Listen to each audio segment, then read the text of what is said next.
Hey, Dr. Umar, how you doing, sir? How's it going, my brother? We just want to thank you for taking time out your busy schedule to pursue this interview with us. Oh, no problem. Hey, Dr. Umar. It's definitely an honor to speak to you today. Thank you so much for taking your time out to interview with Consciousness Magazine. Honor's mine. Thank you. How do you define consciousness, and what does conscious leadership mean to you?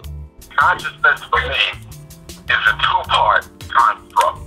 Firstly, it requires that one be thoroughly educated and aware about all the forces, major and minor, that serve to undermine the progress of African people, and also all the forces, major and minor, that can serve to advance the cause of African people. That includes our history, our culture, our spirituality, our intellectual potential, our family systems from a traditional standpoint. So it includes knowing all the bad that's working against us, but knowing all the good that we've done, as well as all the potential that we have. That's the one half, the consciousness itself. The other half, I think we struggle with a little bit in the conscious community, in the African American neighborhood as a whole, and that is the action phase of consciousness. To know in and of itself does not change anything. To do is what changes. And so the other aspect of consciousness requires a responsibility and accountability to the collective for making a difference. And I think it is that side of the concept that is often ignored and overlooked, because we have so many brothers and sisters who are coming into consciousness, the books, the lectures, the DVDs, the events, but at the same time, there's a contentment almost with just having the information, as if the information is the goal. The information is not the goal. The information is the means of achieving the goal. And the goal is complete and total independence for all African people in all areas of human endeavor necessary for us to exist in a very healthy and productive fashion in this world. Wow. Never heard it put so greatly together like that. You are an ancestor of Frederick Douglass. Somewhere in your life, something inspired in you to take on this great endeavor. Well, there's one specific piece of advice or information that you received from a mentor or guru in which you attribute to making you the conscious leader that you are today. If so, who was that individual, and what was that pertinent or permanent piece of information? Great question. A couple points on that question. Primarily, I would say that the example laid by Frederick Douglass, who I would consider the greatest black man to walk on American soil, I think his example, being a blood relative of me, really gave me a sense of responsibility to try to finish what he started. I would never be able to fill his shoes. No one could fill his shoes, because none of us could go back in time in slavery and actually live the courageous life that he led at that point. But I think his example is what inspires me, and not only him, but there's a lot of great ancestors in my bloodline who are not so famous as Frederick, who also inspire me.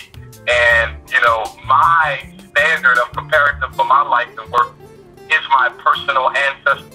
And, I don't want to let them down. I don't want to fall short. I don't ever want them to feel as if I'm betraying the legacy. And so that is what keeps me focused. Along with that, I would say that my motivation to do this work is something that was kind of influenced by a lot of elders that I've met along in my life. Some of them nameless, and some of them do have names. Some of them I got along with, some of them I didn't like so well, but they still played a role in my development. In fact, one of them was just buried this past Friday. He was the first elder that invited me to my very first UNIA meeting, of which I was a one-time Minister of Education and first Vice President of the Philadelphia chapter. But I was always, as a youth, one willing to listen to the counsel of the elders. And so I was always blessed to just have people walk up to me who could teach me something, at the bus stop, at events, going different places. Men and women who were much older than I, they would just feel comfortable enough with my energy to just come up and say, son, let me teach you something. And so for me, I would say that it was the collective wisdom of the elders that I came in contact with throughout my life that really kind of inspired me to stay on this path, although I would say it was my bloodline ancestors that actually got me started on the path. how can we get through to the youth via conscious leadership like yourself? More so, how do we get through to the youth who are on their way to destruction, distracted by television, playing video games, or just plain nonsense? What is the key to get them to make the appropriate changes to better themselves and become leaders like yourself? Well, we have to keep in mind that our youth are very, very intelligent. They're very intelligent. And because of that, it's easy for them to discern a sincere person from an insincere person. They can discern a coward from a courageous person. And because of that, I think that often the youth are blamed for not listening to their elders, not listening to those who are older than them. However, I would argue that a lot of that is not the fault of the youth. You know, a lot of that is due to the youth's ability to see through a lot of our efforts. And I was at a panel discussion not too long ago with Mark Hill, and the question was asked to be, why do the youth have such a difficult time listening to elders and those older than them? And I said it's because the youth know that most of us are afraid of white people. I said that's the reason. It's hard for them to really humble themselves to leadership that is afraid to stand up and challenge the white power system that is responsible for the predicament that the youth are in. So the question from the youth to the rest of us is, why should I listen to you when I know you're not ready to pay the ultimate price to improve my opportunities in this world? So you want me to listen, and you want me to respect, and you want me to follow, but what are you willing to do to change the oppressive reality that black male and female youth experience in this country? And so I think a lot of what's considered, youthful disrespect isn't that at all. It's just their keen insight in being able to discern who's real and who's not. I think the other issue with that relates to intergenerational transfer of power.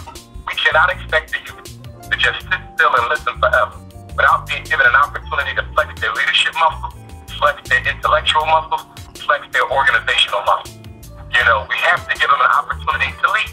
And the problem with many of our organizations is that they are run like dictatorships. Youth are not often given an opportunity to participate in the leadership. Not necessarily be a leader, but participate in the leadership. This is a problem in the black church. It's a problem for our civil rights integrationist movement. It's a problem for our community organizations, and it's a problem for our grassroots revolutionary movement. They are run by dictators, by a Eurocentric dictatorial process that does not give the youth an opportunity to lead. And one of our biggest crises in the black community is just that. The fact that we have too many people who are well beyond the age of retirement who would still rather be in a leadership role as opposed to an elder role where they can provide counsel and nurture. We never throw away the elders. African culture, we never throw away the elders, but they do transition to a different role. At this point in their lives, many of them, they should be giving out the wisdom, the advice, the counsel. That's what we need them for, the guidance. But to be trying to be a leader in your 60s and 70s is counterproductive because you're no longer as charismatic as what is necessary to bring in the youth. That's why the spokesperson always had to be charismatic. He or she had to have the electric that would organize the masses. And the other piece that goes along with that, the older you get, the more conservative you become because you want to enjoy your last years on this planet, your last couple of decades. That's true for human nature. The older you get, the more conservative you become. That's why I was not surprised when Fidel Castro handed over leadership of Cuba to his younger brother. People said, why not? Why not lead it till you die? For him, and I'm not a Castro fan. I don't have white folks heroes of Fidel Castro in Italian. But out of respect for his decision, I respected it because he recognized the fact that I'm getting older and I'm going to grow more conservative. And my conservative mindset that comes with elderhood could potentially threaten the evolution of this country. But that's the issue we have because of the ego, the castrated ego of the black male that pushes us to overcompensate. When we do get an opportunity to lead, we take it to our head, we run it like a dictatorship, and we never prepare the next generation. Do you realize that the average black organization, religious or secular, revolutionary or integrationist, does have an authentic and legitimate leadership training program? Almost none of them do. How can you prepare the next generation for leadership where you don't even have a leadership training program. And this is why black movement gets stagnated, because Dr. King will get assassinated. But there was no leadership program in the Southern Christian Leadership Conference, so there was no automatic replacement. We still haven't had a Dr. King replacement in 50 years. Malcolm gets assassinated. But the Organization of African American Unity didn't have a leadership program to follow up Malcolm with the replacement. That is our problem. We are too busy praying for leaders while all the other races are making leaders. Many blacks have become accustomed to depending on physicians as well as the pharmaceutical industry's chemical drugs for healing and cures.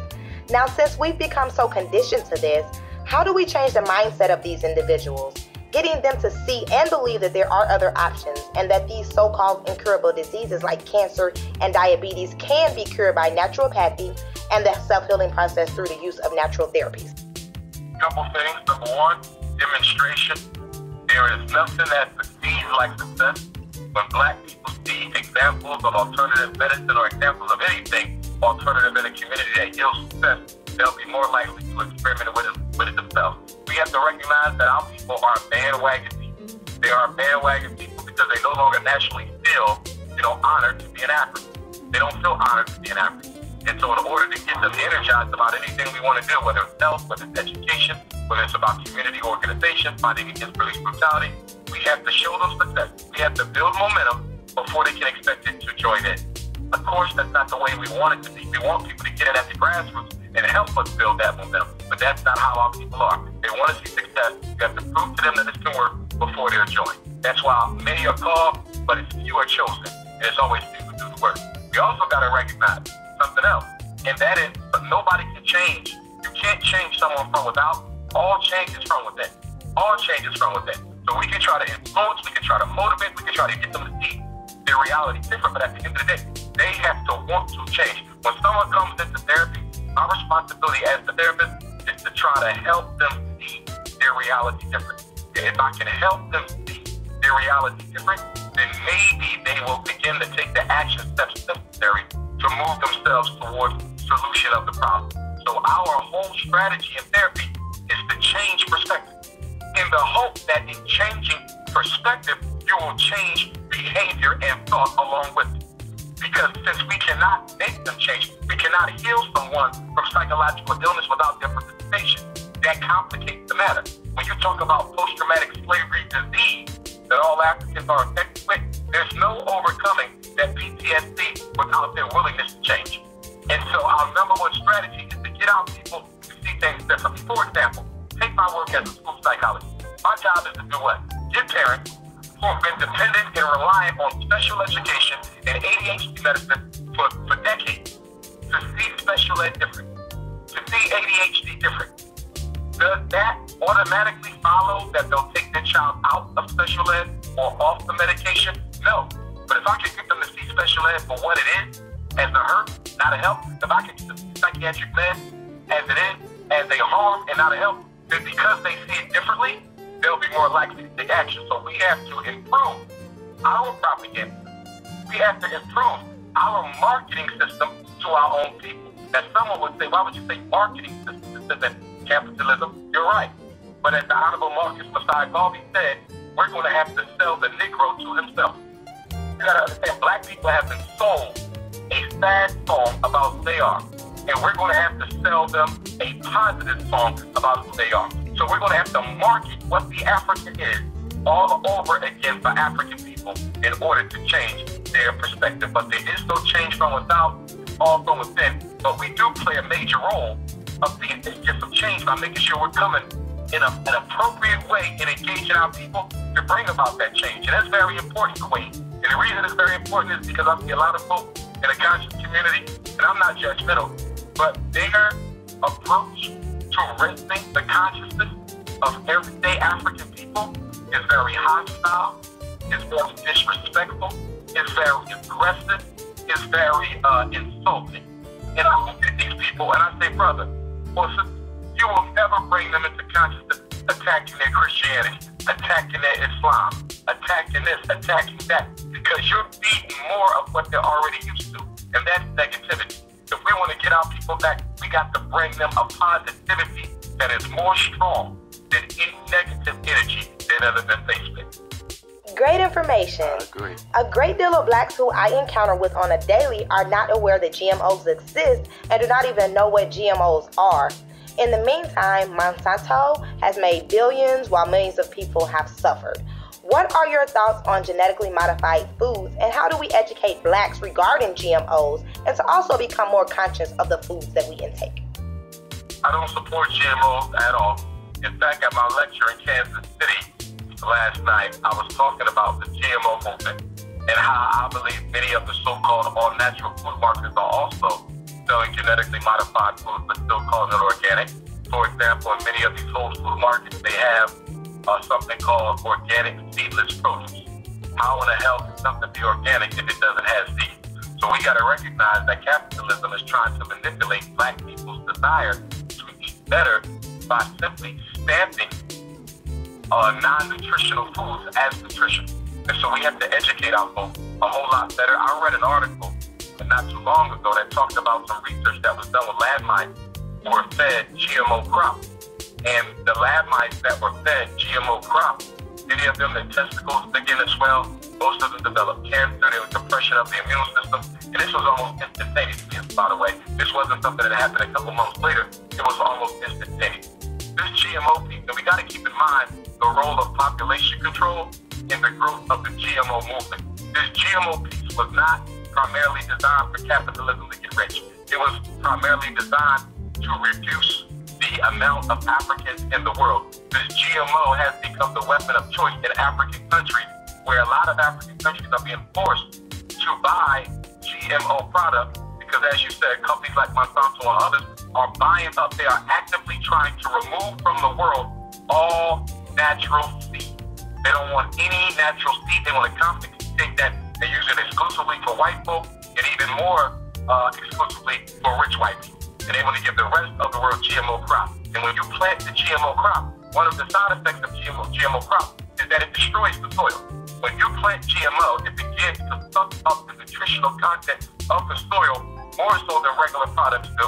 And with most GMO crops, here's the capitalism coming in. For most GMO crops, it only grows one time. Whereas with natural crops, you can sometimes, re-ferment, replant those seeds over and over again. But with GMO crops, it's designed to destroy your soil, so you can't even grow your own food. That makes you dependent on white folks to import food. And that's exactly what's going on in African countries now. They have to import their food because GMO crop is destroying the land. That's number one. And then number two, it only grows one.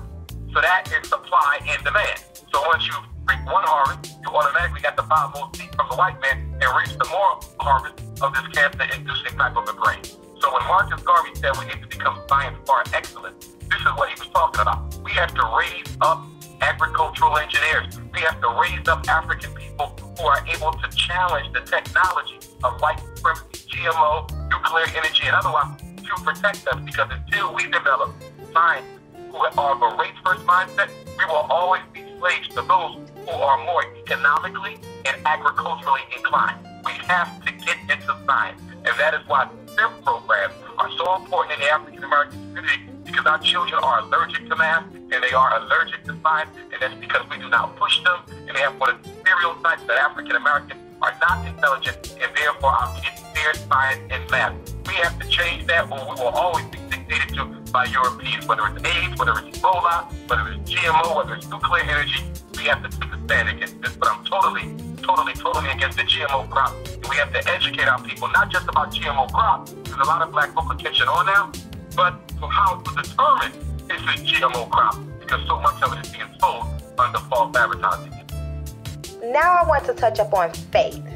Now, what are your thoughts regarding blacks who claim to have faith in God, but who are totally dependent on the government for monthly cash assistance? For example, if their faith in God is truly that high, why do they panic when there is talk about maybe their government or work checks are being late or funds being cut? Is that a contradiction? Why don't they just depend on their higher power to get them through minus the government assistance?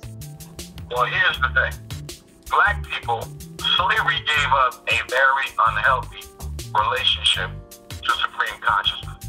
It gave us a very unhealthy perspective of God. And what I mean to say of that is the average black person, their concept of God is based on an external locus of control. External. In other words, if anything is going to change in my life, it must happen from outside. God has to make the change for me. External locus. But in African cosmology, it is internal locus of control. God exists, but God exists within you as well. And to the extent that you work and solve an issue, God is working and solving that issue because you are one of the many manifestations of supreme consciousness. So that is an internal locus of control. That says if we're going to get out of slavery, we're going to have to fight to do it. If we're going to come out from under white supremacy, we're going to have to fight to do it. That's internal locus. But the slave master, being very intellectually shrewd and clever as he was, he knew that if he conditioned in us a God that had an external locus of control that doesn't work through you but works for you, it would make us dependent on external events for our salvation. And that is the problem with black people today. We're largely dependent on external phenomena for what happens. Yes, there's God. Yes, God can affect change. There's the ancestors, there's the Orishas, the Loas, the Netters, the Abusum. We live in a spirit world, literally. Yes, that's true. But let's keep in mind, we got out of slavery because we fought. Okay, the Haitian Revolution was successful because they fought. Yes, they invoked the energy, but they still had to do the work themselves. And this external locus of control is killing the motivation, the dedication, the self-reliance, the self-responsibility, and the accountability of black folk because we want somebody outside of us to do the work for us. And that grows out of slavery where you weren't allowed to do anything for yourself. You had to depend on God because your hands were tied behind your back. You had to depend on the slave master because your hands were tied behind your back. But because we were conditioned for that for 500 years, once they took the chains off, the mind was still conditioned to think that way.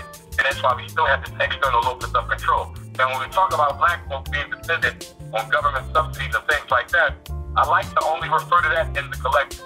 Because the reality of the situation is we do have parents out there, single mothers, who need that type of assistance because the black community doesn't have the economic sophistication and structure necessary to provide for the needs of all of our people that if they need the assistance, I don't have a problem with them getting the assistance, especially our single moms. But I know what you're meaning to say there, and I agree with you. That is, we as a people, if we truly believe in God that we claim, if we're truly as spiritual as we claim to be, why aren't we doing more to provide for ourselves? Why are we not taking our people out of the dependency complex that they have on the United States government? I absolutely agree with you, my queen. How can you be so spiritual?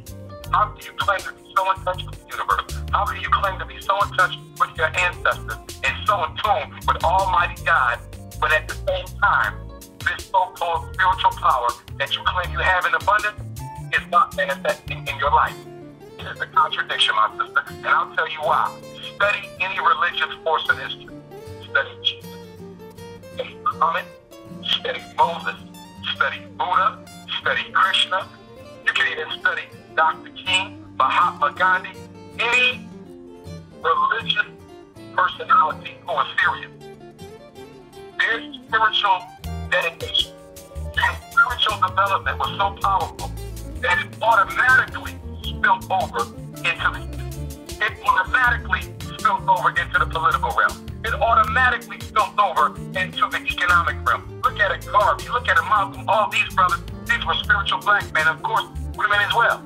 And because they were so spiritual, they knew that to really be a devotee of the Most High God, I'm going to have to affect change in my physical environment, in my physical community, or my physical brothers and sisters. There's no such thing as a spiritual person who is not making a difference for black folks. That is a hypocrite.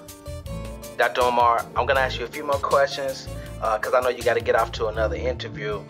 In your lecture, you mentioned that black people are controlled of the system operated by white supremacy.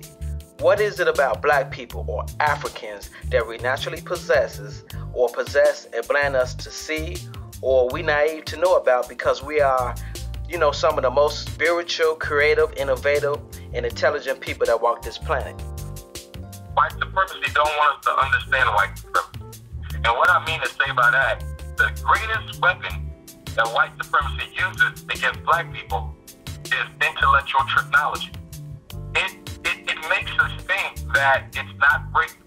It makes us think that it's not fine. And the way it does that is by treating us in a humane way that confuses us about who white folk really are. They'll smile at you, you work with them, you go to tea with them, they'll take care of your children, they'll help you out from time to time. And so it looks like, maybe these people ain't so bad. Maybe they are changing. But what we start to realize, if white folks are so nice, as they always like to act, why in the hell are so many black men in jail? If white folks are so nice, like they ought to act, why our unemployment rate has been at 50% for the past 50 years? If white folks are so great, why have they never given black people a slice of the economic pie?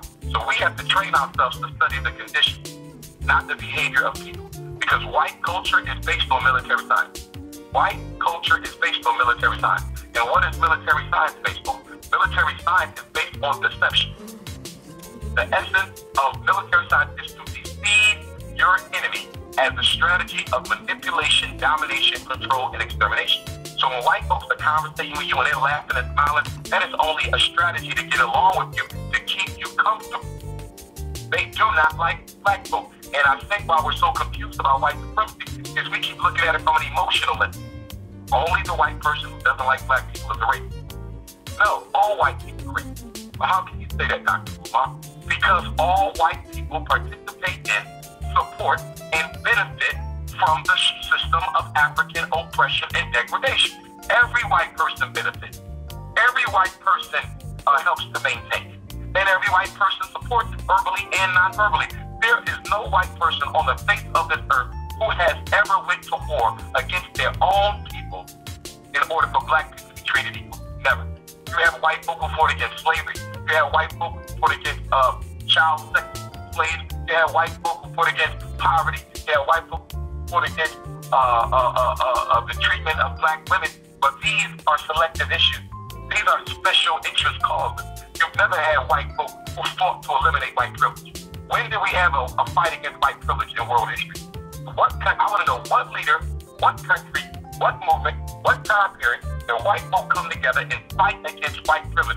When did they try to eliminate the system of benefit that they all receive, that they all benefit from? When did they try to eliminate the system of white privilege that would allow black people to be treated fairly? Where is the white person who fought for a radical redistribution of America's wealth so all black people get their piece of the American economic pie that our ancestors are responsible for creating, for putting America at the forefront of the world? If you want to be so caring for black folk, you would take all the wealth, divide it back up, give us our rightful share. Where's that movement at? See, when you look at the things that really count, the things that would change the power dynamic between black folk and white folk, we have never had a white person or movement ever fight to change the power relationship that exists between black and white. They fight to end slavery, but the power relationship is the same.